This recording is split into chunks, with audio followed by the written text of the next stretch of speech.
hari ini seperti kemarin yang sudah dijanjikan, di harinya adalah hari kedua di mana untuk mengikuti pengamatan dalam ruangan atau semacam in-house ya. Dan di pagi hari ini ya, sebelumnya kita masuk di materi di pagi hari ini ya, kita berkenalan dulu ya, mungkin satu sama lain. Kita akan belum saling kenal ya kan, seperti itu. Ya, jadi perkenalkan, saya nama Bois ya. Saya di sini selaku konsultan marketing ya. Jadi dipercayakan untuk membawakan materi di pagi hari ini untuk menjelaskan kepada Bapak dan Ibu berdua di sini. Kalau Ibu atas nama siapa? Ya. Nama Bu, nama. Nunung. Ibu Nunung. Yang satu ini, yang cantik jelita ini siapa, Ibu? Iya. Ibu Lia. Kalau Bapak yang tampan ini, namanya siapa? Pak Ahmad. Pak Ahmad ya. Jadi hari ini Pak dan Ibu berdua di sini ya kan, kita masuk di materi pagi hari ini ya kan, yang akan kita akan dibahas dan Ibu berdua yang mengamati hari ini ya. Yang pertama ya, kita mengenai garis besarnya dulu, yaitu business plan dan materi mengenai marketing plan ya. Berarti kalau kita berbicara mengenai bisnis ya, kita berbicara tentang sebuah wirausaha ya kan, atau sebuah membuat sebuah usaha gitu ya kan.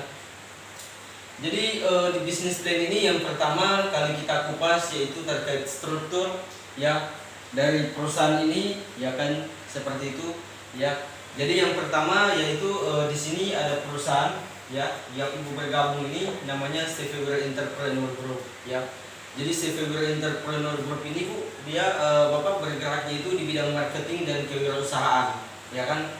Dan pemiliknya ini adalah Bapak Irwan Said ya. Kemarin mungkin sudah bertemu dengan beliau ya kan, di saat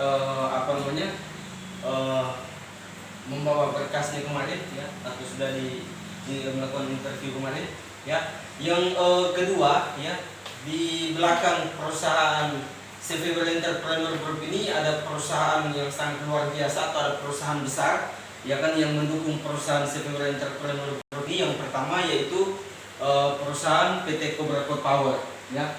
PT Cobra Code Power ini dia berdomisili di Bandung ya kan, dan perusahaan ini bergeraknya di bidang support system ya.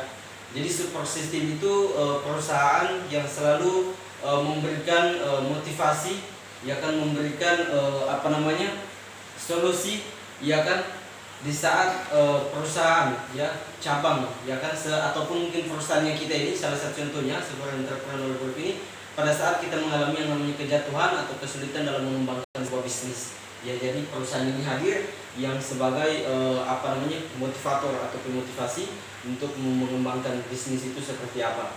Dan di balik perusahaan ini ya kan, ini yang pertama tadi. Yang kedua yaitu perusahaan PT CDSI ya. Perusahaan PT CDSI ini atau Cobra Drexel Indonesia ini bergeraknya perusahaan ini yaitu di bidang investor ya, atau pemberi modal terhadap seluruh perusahaan anak cabang dari Sabang sampai Merauke ya kan, yang ada di Indonesia ini ya kan. Seperti itu. Sudah paham Pak ya struktur atau organisasi dari perusahaan kami ya. Dan di sini kita bercerita juga mengenai sejarah perusahaan ini ya kan.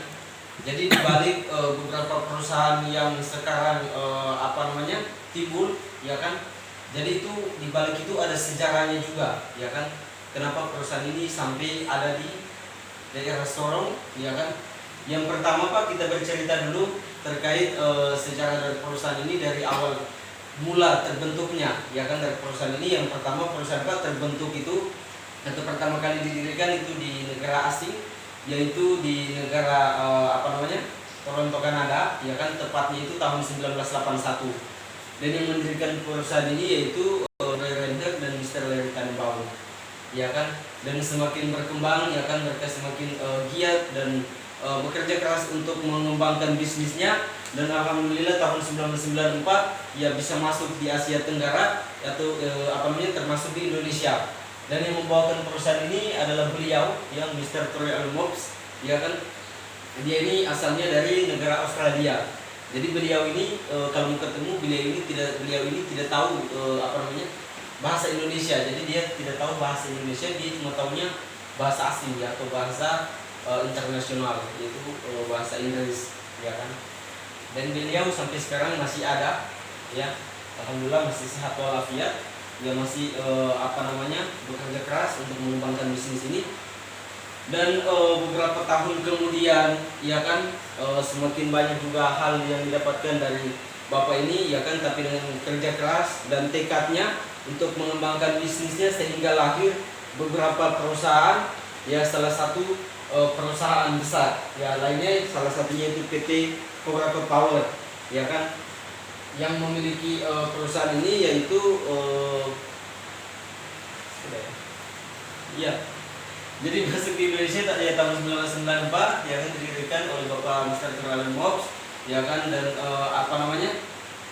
di tahun 1994 sampai tahun 2021, yaitu bukan waktu yang singkat, itu adalah waktu atau perjalanan waktu yang sangat lama, dan otomatis banyak, ya kan, hal-hal yang tak terduga yang datang, ya kan, untuk menjatuhkan perusahaan ini, tapi dengan tekad, ya kan, dan kerja keras beliau, perusahaan ini masih bisa berdiri sampai tahun 2021, sehingga dia bisa melahirkan beberapa perusahaan, ya, kurang lebih 300 kantor, ya, di seluruh Indonesia. Sangat luar biasa, ya, jadi sangat luar biasa sekali, ya. Dan itu tadi struktur dan sejarah dari perusahaan ini yang mungkin sudah dipahami atau sudah dimengerti, ya. Kalau kita bercerita tentang sejarah, ya kan, mungkin berpikir, ya kan, Bapak Terway Alam Mops ini ya hebat, luar biasa sekali, dia kembangkan bisnisnya, ya kan, dari tahun 94 sampai tahun 2021, ya kan, orang luar biasa sekali.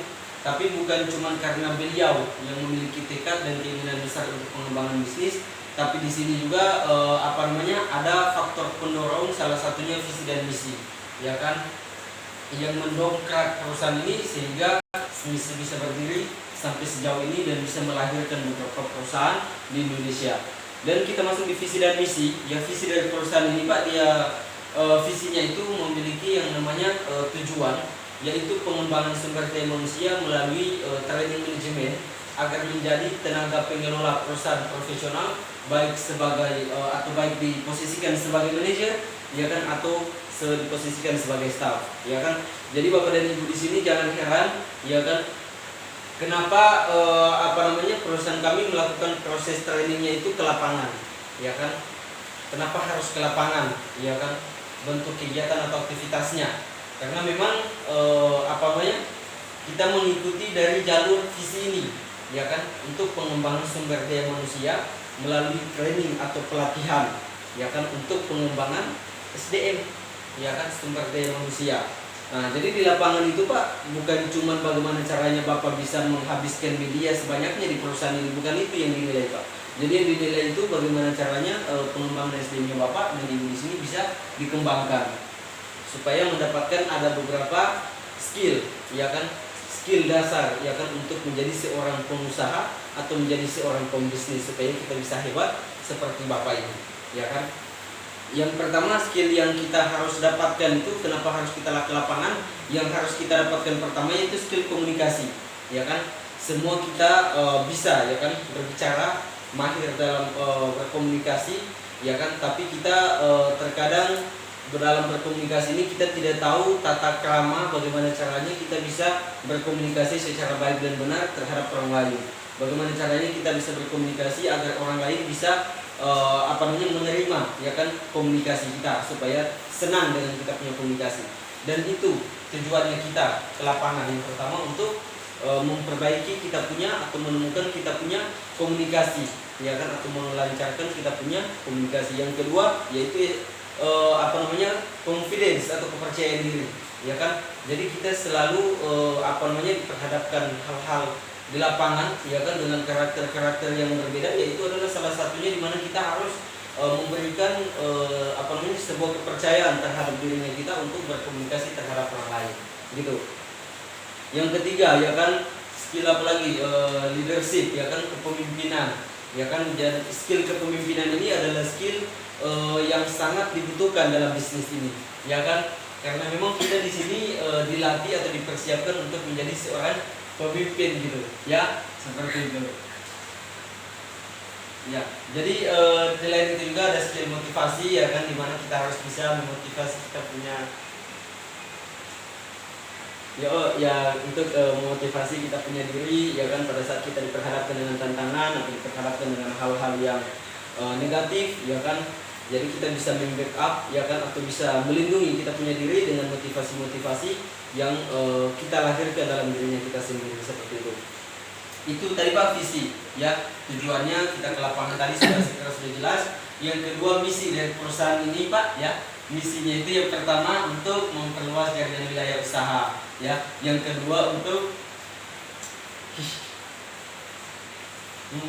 Pak untuk membuka perusahaan atau cabang-cabang kantor yang baru, promosi asisten manajer, promosi manajer, dan penerimaan staff gitu ya kan. Jadi sangat jelas sekali Pak visi atau tujuan dari perusahaan ini. Kenapa kita ditrainingkan ke lapangan ya, untuk mengembangkan SDM-nya kita ya kan, untuk kita bisa mencapai kualifikasi gitu ya kan, kualifikasi ya kan, untuk memperluas kita punya jaringan usaha atau dipercayakan untuk membuka perusahaan atau dipromosikan menjadi manajer atau asisten ya kan, untuk apa ya, untuk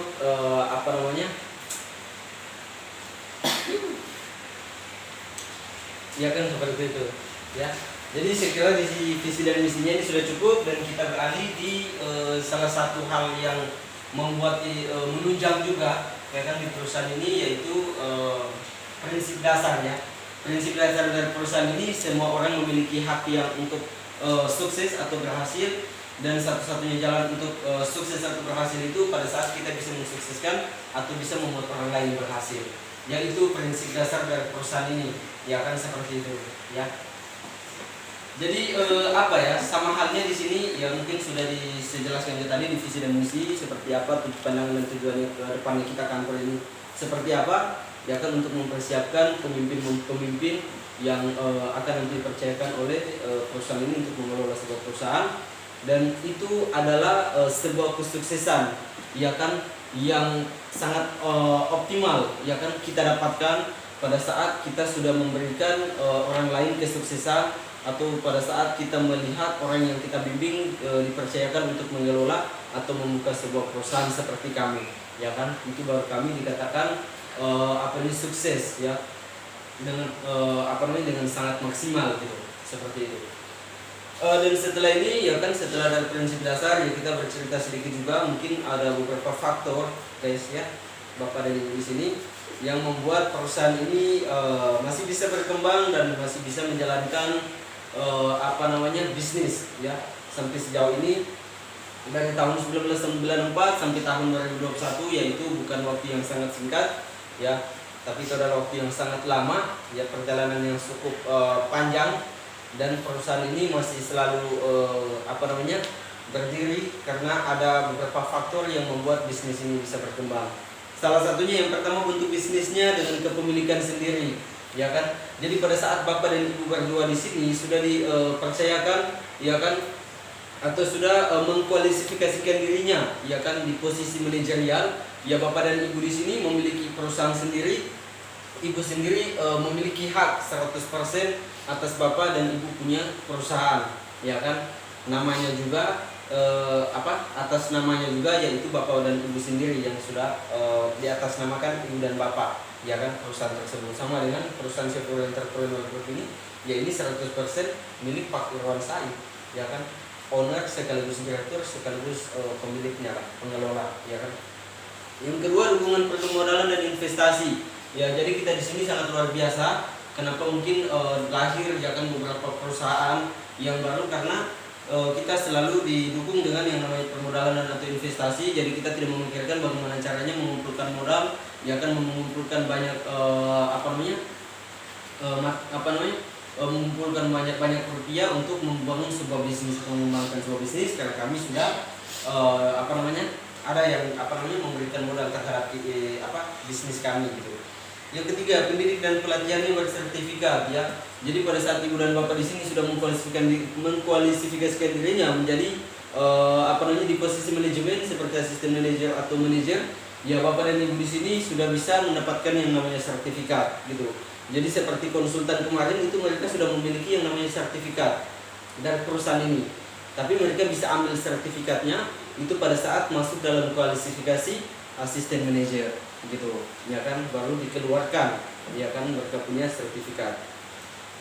Yang keempat, sistem yang sederhana dan mudah diikuti. Ya, jadi di sini ada beberapa ada beberapa teori ya kan, atau ada beberapa ilmu yang diberikan terhadap orang-orang yang melakukan tahapan training untuk melakukan supaya mudah ya melakukan komunikasi seperti itu, supaya ada trik-trik atau cara-cara ya kan bagaimana berkomunikasi dengan baik dan benar terhadap orang lain supaya gampang diterima mereka punya komunikasi.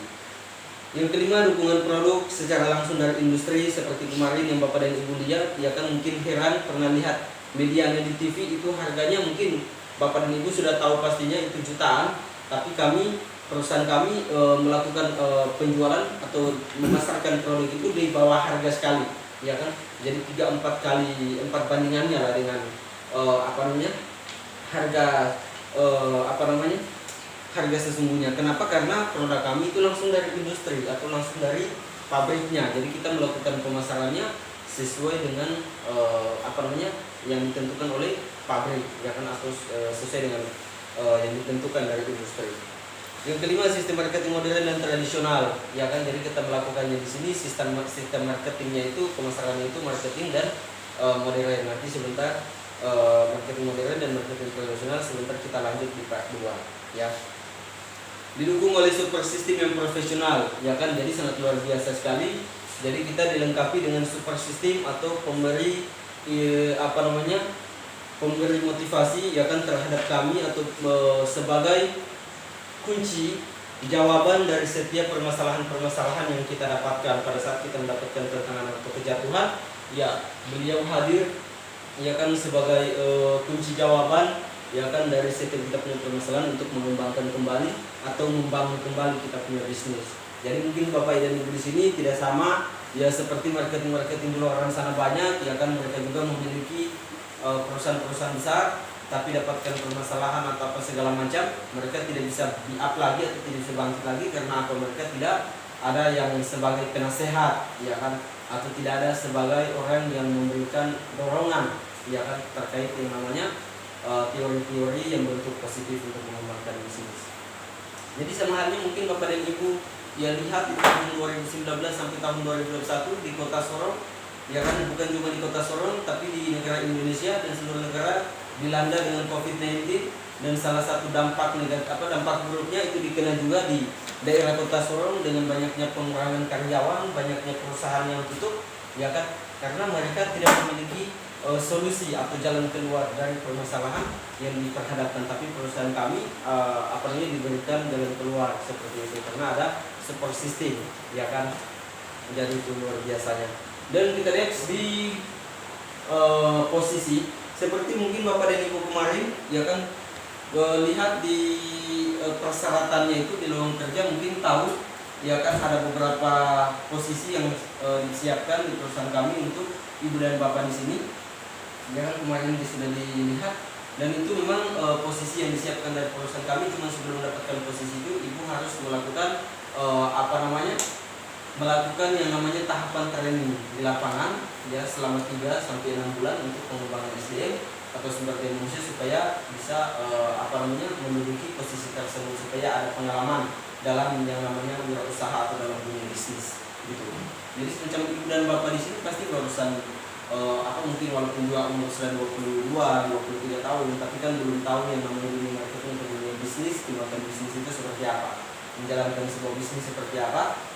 Makanya harus diterjunkan langsung ke lapangan, melakukan langsung pemasaran supaya tahu dan mengerti ya kan mengenai yang namanya bisnis seperti ini.